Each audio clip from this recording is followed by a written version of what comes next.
Hey everybody, I'm Tom Vassell. I'm Chris Yee. And I'm Joey Evans. Today we're taking a look at Kronologic Cuzco 1450. This is the second in the Kronologic series.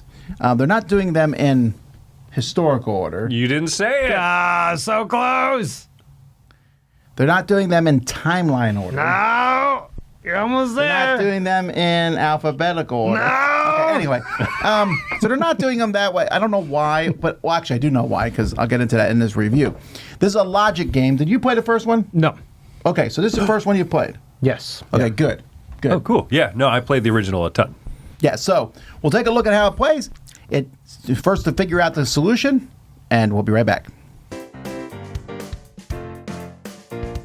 In this game, you're going to pick a scenario to play. There are 3 types of scenarios in the game, and each type, it shows you how difficult the stars are. You can see these last types are 7 stars. It goes from 3 stars to 7 stars. The first scenarios are the Golden Scepter, in which there are 6 locations on the board, and one of these 6 locations is visited by exactly 2 people. And you need to figure out who those 2 people are, which location it is, and what time were they there at the same time. When you play a scenario, it will show you the setup here. It will tell you some rules about these scenarios. This setup shows that there's paths that characters cannot walk on, and it shows you who starts in each spot. Everybody has a sheet where they're going to be able to write all this information in. So for example, this person wrote down the starting spots of each person.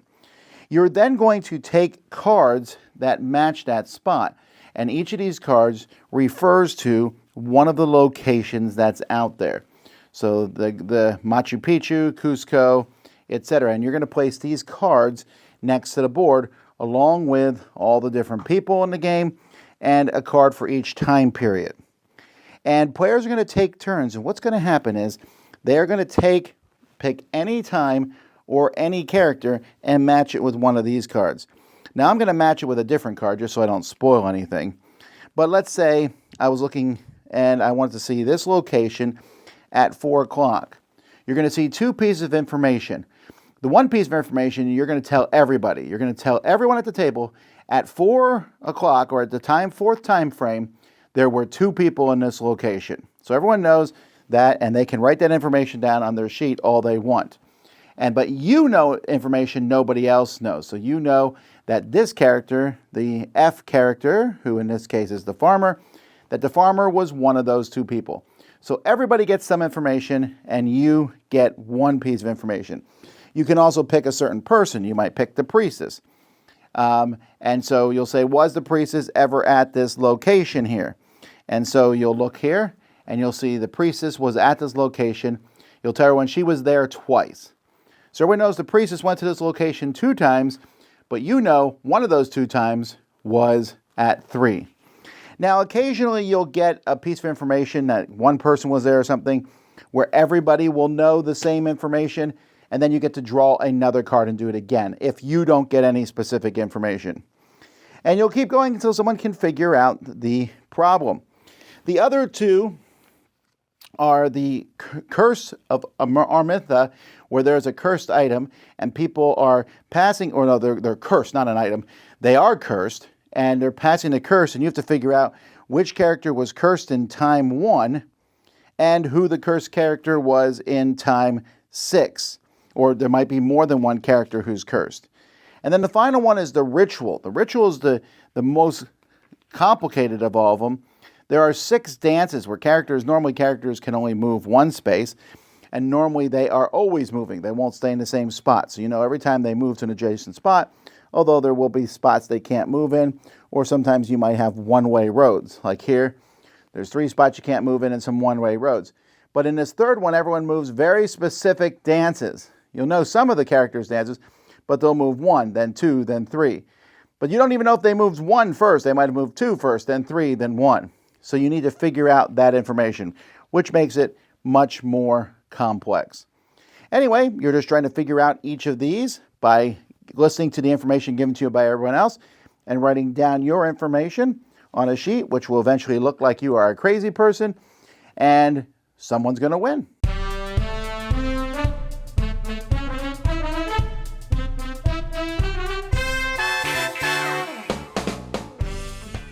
I didn't show the shields, but you have a shield to block your stuff, obviously, in the game when you go through it. And when you decide you know who did it, you secretly look at the answer in the book, and if you're wrong, you're out of the game, and if you're right, you win. So it's pretty basic in that way. What's not basic is the cases in this one. If you're watching this review and you've played the first one, I think these are considerably trickier than the first one. Maybe the first set is the same as the second and third sets of the last one, but after that they go up, I think, very much. They rate how difficult each of the cases are by stars. And it's funny because by the time you get to the last case of the third scenario type, there's a lot of stars on those boxes. They didn't just say 7X or 8X. They're like, now we're going to print 8 stars repeatedly just to let you feel really good for solving it. But yeah, I agree. They are trickier cases than the first box, which for a returning person, I think is a huge boon. But I'm curious to hear your thoughts on it, Joey. I didn't think. Wow! Wow! All right, no, this is nothing. I softened it. I thought they were difficult but solvable. I didn't find them like overly like, oh, there's no way this is solvable. It's going to take you maybe longer, but those last cases which are 7 stars, I feel like are 7 stars. That dance one is tricky, especially since they can start on any dance step. So they might be starting on step 2. And then 3, then 1, what have you. I also wasn't that. I was like, okay. My favorite was the middle one, the curses being passed along. That's so good. Yeah. I thought that was the most interesting of all of them, trying to figure out who's cursed. I like those the best. Now, I love the base game itself. I love the idea of you getting some information. I mean, you getting information and everyone else getting a little, but you get a little more. I love that concept. I do too. You feel like you're playing on other people's turns, which is huge. But the more I play this, the more I'm using intuition because I look what you did. And I'm like, well, I could pick the same one. Right. But I don't. But I think I'm trying to figure out why you picked that. I will actually That's the big thing. watch the person you pick next. Right. And I wonder, like, if they pick someone I haven't even looked at, you're like, what do they know that I haven't, or are they behind me? It also gets me a false sense of security thinking, okay, so I'm 2 days ahead of them. Or I'm not. Yeah, and all of that was present in the first box, the Paris 1920, which I love. And I'm grateful that this is, in one regard, more of the same. All that stuff that you're talking about, learning on other people's turns, saying like, why are they asking about this character in this hour? Okay, or Right. especially when you already know that, that feels good. Yes. And so I appreciate that it is more of the same in that regard, more cases, but I also really appreciate that they are different cases. Even the first, which is the term, cases or scenarios? There's 3 different scenarios in the box. They're all scenarios. I think they're just grouped together. No, the big ones are scenarios. Okay, yeah. So it's a bunch of scenarios with some mysteries. I don't know. Whatever the vernacular is, I am grateful that they are different puzzle types to solve compared to the first box. I was curious how they were going to do the Incas here. How is this going to work? With because when we think mystery, you think we almost are drawn naturally to the 1800s Right. or what have you. Right, the Sherlock Jacques Holmes. Cousteau and Sherlock Holmes and stuff. Yeah, no, this is different. The map is significantly different in this game.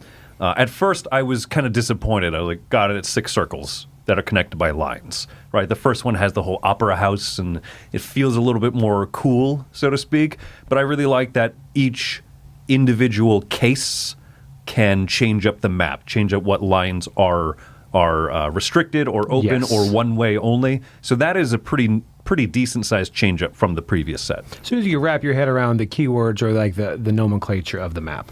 That is my biggest problem with this set is I found the map to be difficult. If someone says, are you at this location? Right. I always have to look at the symbol Yes. to see which location they're talking about. Yeah. I was Yes. like, this symbol matches this one. Okay, this here. And I found the board in the middle.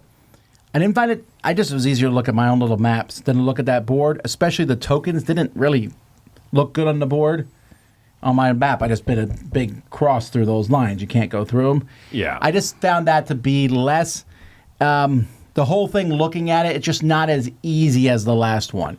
And I was, because of that, it became more abstract for me. I never really felt like there was an Incan theme to this at all. Not at all. No. Well, the other one I did sometimes. I was like, oh, they went to the ballroom. I know it's dumb, but it was easier for me to associate with that one. It feels a little bit more like Clue, right? Clue's in an old mansion. Do we just have a lot of shortcuts in our brain of mystery-solving games that have that type of setting? And this one's an odd setting, and we stopped calling places by the location name. We said the crop circles, or we said the big star. Yeah. Yeah. I mean, I didn't pull a theme out of this. I didn't play the first one, so I don't know how that is. But this one, I didn't. It was a puzzle to me. I didn't really get any theme out of it. So what would you give this? Coming in, I like this because I think it does something, again, didn't play the first one, but I think it does something unique in the fact that it's a deduction filler weight, I think, because it is about 30 minutes. I think other deduction games that I like are longer. I'm going to 7. I enjoy this. I think it's fun. I think it hits a table, and I think it's quick. It's a quick deduction style game, and it's one of those that makes you feel clever when you figure it out, and stupid when you feel like someone else is ahead of you. So I like that, the first feeling more than the second, but I do like that feeling in a game. I really like this one a lot. I like this series. I like these designers. I like logic. If you give me logic in a game, I'm really happy. So I'm giving this one an 8. Now, I gave the first one an 8.5, but I think I liked it slightly better than this one. Yes, this one has some deeper puzzles, but I'm okay with that. I'm just as challenged by the easy puzzles. To me, we're just working together to see who figures them out quickest. And I will very strongly say if you're only going to get one, get the first one. I think it's a better onboarding point.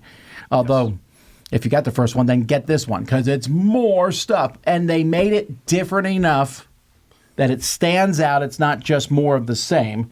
I mean, there's a lot of it that's more of the same, but they added enough wrinkles that you'll be like, ooh, I can't wait to delve into this. So other than the map and stuff, that's this thing that brings it down a little bit more, but I still really enjoy it as an 8. And I agree with everything that you said. I am coming in at an 8.5, though. I do think that this is excellent because it is a follow-up product to the first one. I think that the wrinkles they threw in, the board I stopped looking at. I only looked at my own player sheet. And the theme is a little bit more abstracted, but I think that the puzzles are incredibly rewarding. And so I think that for every little, nick that I have against it, there's also something cool that I think it did better. Or at least kind of, it's a great continuation of the first box. I echo the sentiment, if you're going to jump into one, even if you like this theme more or something, get the first box for sure. If you play through that whole thing, which I think one of the great things about this series of games is that I think it's very easy to. I think if you have a group that enjoys it, you get enough content out of it, but if you play through all 15 of the cases or scenarios, you feel like you got a good amount out of the game. I also promise you that if you do that with me, by the time we get to case 15, I will have forgotten the first case. Fair, yes. Yeah. So I think that this is great addition, so an 8.5 from me. Well, there you go, folks. That's Kronologic Cuzco 1450. Thanks so much for watching. Also, we want to say thank you to some of our backers from GameFound. I want to say thank you to the Montgomery family, to the Board Game Meetup in Bern, Switzerland, and to Mikhail Temperance Randor.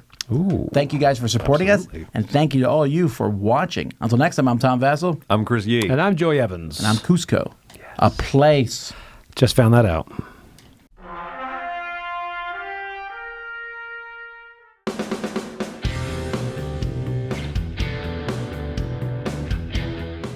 Hey everybody, thanks for watching this video. If you like this review or whatever you just watched, wasn't it amazing?